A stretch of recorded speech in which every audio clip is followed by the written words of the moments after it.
Hai, di video kali ini kita akan bahas sebuah aksi kriminal di mana ada seorang gembong narkoba yang berasal dari Kolombia, di mana berkat usahanya ini atau bisnisnya ini dia berhasil masuk dalam deretan orang paling terkaya di dunia.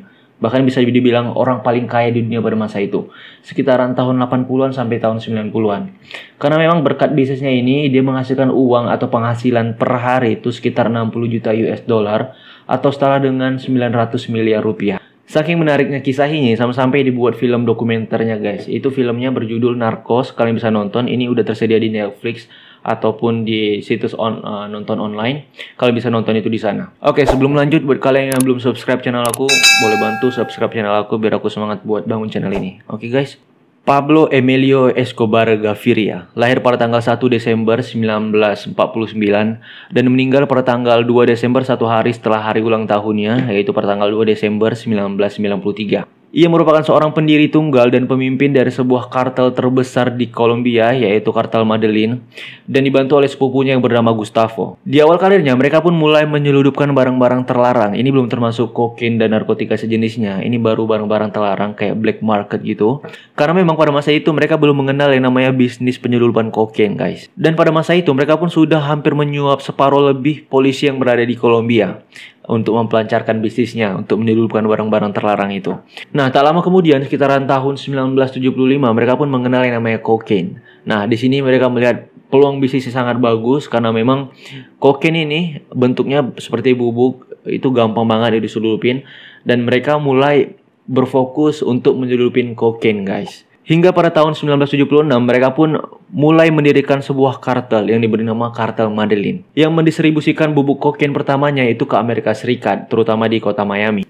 Saking melonjaknya permintaan, sampai-sampai mereka pun mendirikan sebuah lab untuk memproduksi kokainnya sendiri, guys. Jadi mereka memproduksi dan menjualnya sendiri, gitu.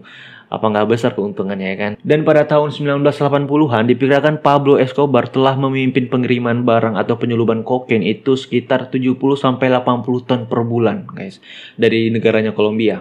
Dan hampir 80% kokain yang berada di Miami itu yang supply adalah Pablo. Pada saat itu memang masa-masa jaya-jayanya Pablo, guys, karena dimana hampir 80% ataupun setengah lebih polisi yang berada di Kolombia itu dia udah suap atau bekerja untuk si Pablo. Karena memang uangnya sangat banyak sekali, jadi gampang banget nyuap-nyuap aja dia. Dan dia pun menjadi pemasok atau penyeludup kokain terbesar sepanjang sejarah. Dan sampai-sampai dia dijuluki sebagai Raja Kokain, guys. Kekayaannya pun gak main-main, guys. Karena dia pernah menawarkan diri untuk melunasi hutang negara, guys. Untuk melunasi hutang negara.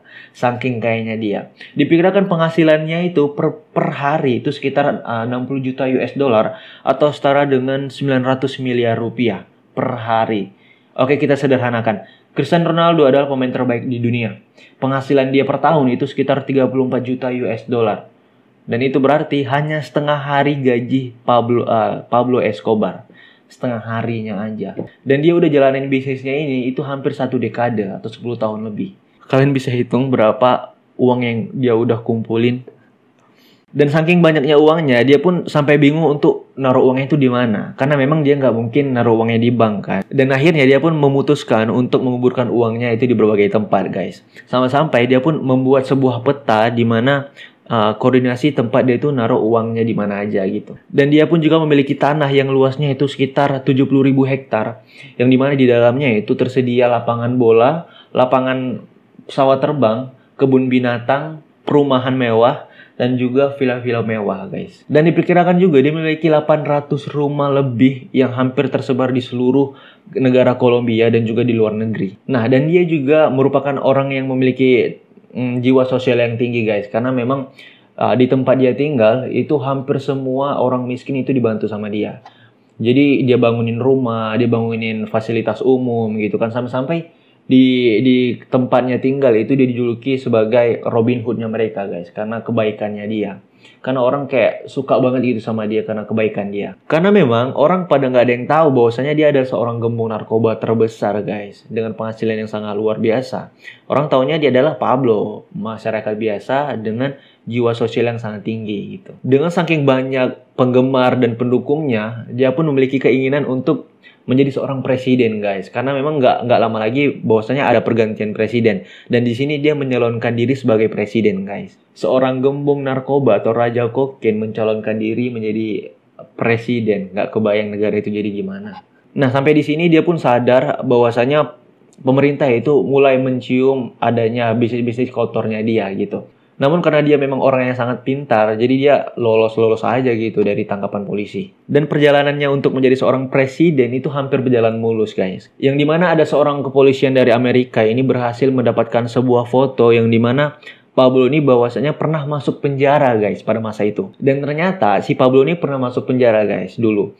Dan dia ini bukan ketangkap basah membawa narkoba, enggak. Dia sendiri yang datang ke kantor polisi itu untuk nemuin pemimpin atau jenderalnya yang ada di situ. Karena memang orang yang ada di situ, pemimpinnya di situ udah bekerja untuk dia. Mereka udah kalikong atau punya perjanjian gitulah. Dimana polisi itu udah sepakat bahwasannya harga yang mereka tentukan itu kayak $100.000. Oke, fix segini. Kau bakalan bekerja sama aku gitu. Nah, namun di sini polisi itu tiba-tiba berubah pikiran untuk menaikkan jumlah kesepakatan gitu kayak $300.000. Nah, di sini Pablo pun nggak mau kan, dan akhirnya pun dia datang ke kantor polisi tersebut. Nah, di sini timbullah perdebatan yang sangat kuat dan akhirnya Pablo pun ditangkap gitu. Dan akhirnya dia pun bebas ya.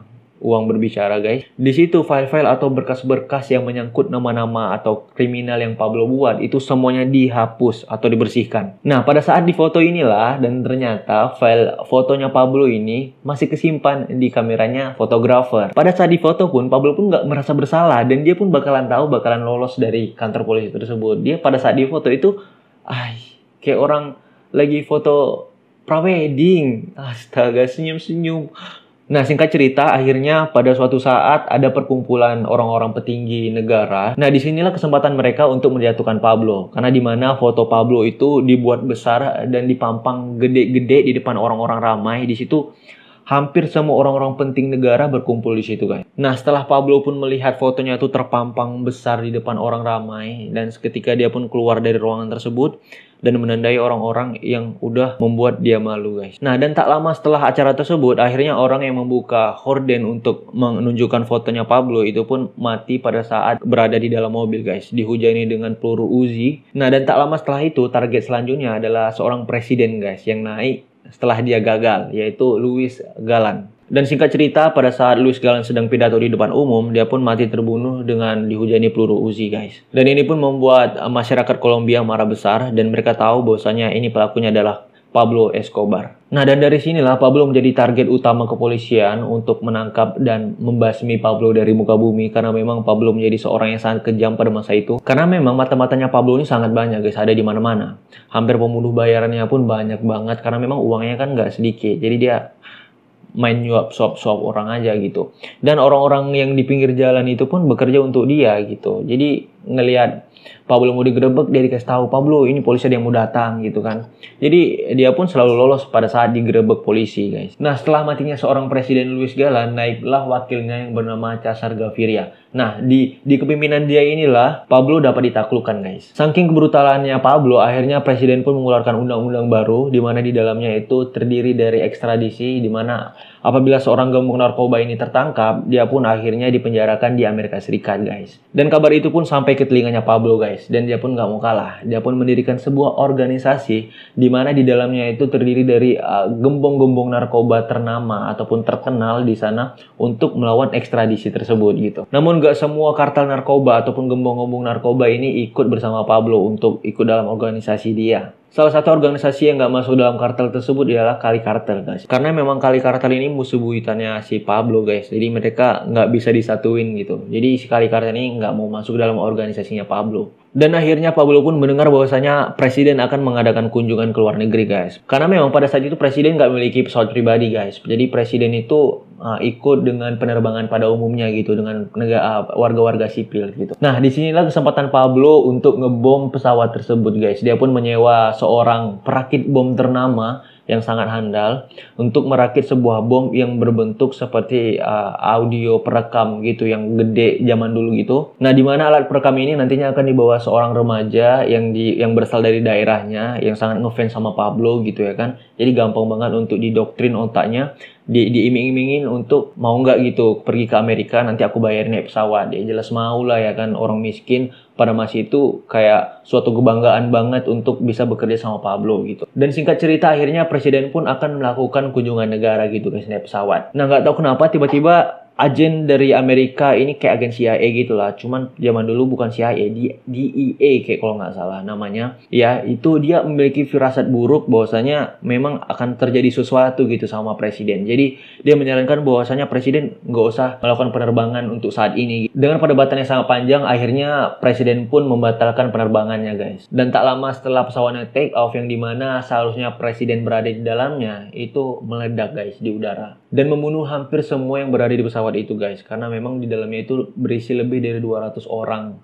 penumpang yang nggak bersalah. Dan di sini Pablo pun menjadi tersangkanya, guys, karena orang tahu memang ini ulahnya Pablo Escobar. Nah, sampai di sini Pablo yang benar-benar jadi orang paling dicari nomor 1 di Kolombia, guys. Dan dia pun selalu berpindah dari rumahnya satu ke rumahnya lain karena memang selalu digerebek polisi dan selalu lolos dari gerebekan polisi. Dan pada akhirnya dia pun merasa capek, guys, karena memang selalu berpindah-pindah tempat dari rumah satu ke rumah yang lain. Karena memang dia juga membawa mamanya, istrinya, dan 2 anaknya gitu, guys ya. Jadi dia merasa capek dan merasa bersalah banget sama keluarganya gitu. Dan dia pun mencari ide bagaimana cara untuk dia itu nggak dikejar-kejar lagi sama polisi. Dan dia juga bisa mengontrol bisnisnya itu dari tempat dia tinggal gitu kan. Hingga akhirnya dia pun melakukan negosiasi sama pemerintah, guys.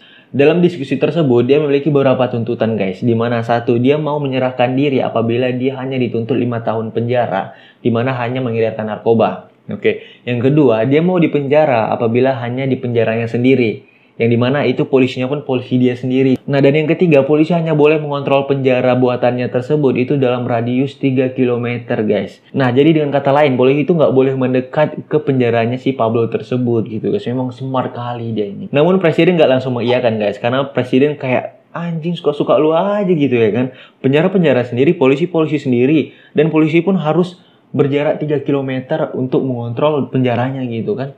Nggak masuk di akal. Jadi presiden pun nggak langsung mengiyakan dan menolak negosiasinya dari si Pablo tersebut. Dan si Pablo pun nggak menyerah, guys. Dia pun akhirnya mencari cara bagaimana mendesak pemerintah untuk mengiyakan negosiasinya tersebut gitu. Dan akhirnya Pablo pun menculik anak orang-orang penting negara, guys. Kayak anak mantan presiden dan anak menteri-menteri gitulah, anak-anak orang-orang penting gitu untuk disandra gitu. Dan Pablo pun mengatakan bahwasanya apabila negosiasinya pun nggak diiyakan, maka dia akan bunuh satu persatu dari sandra tersebut gitu, guys. Dan di sini pemerintah mulai tertekan dengan karena adanya satu anak mantan presiden gitu kan. Namun presiden nggak langsung mengiyakan negosiasi tersebut, guys. Dan akhirnya satu sandra pun dibunuh sama Pablo gitu.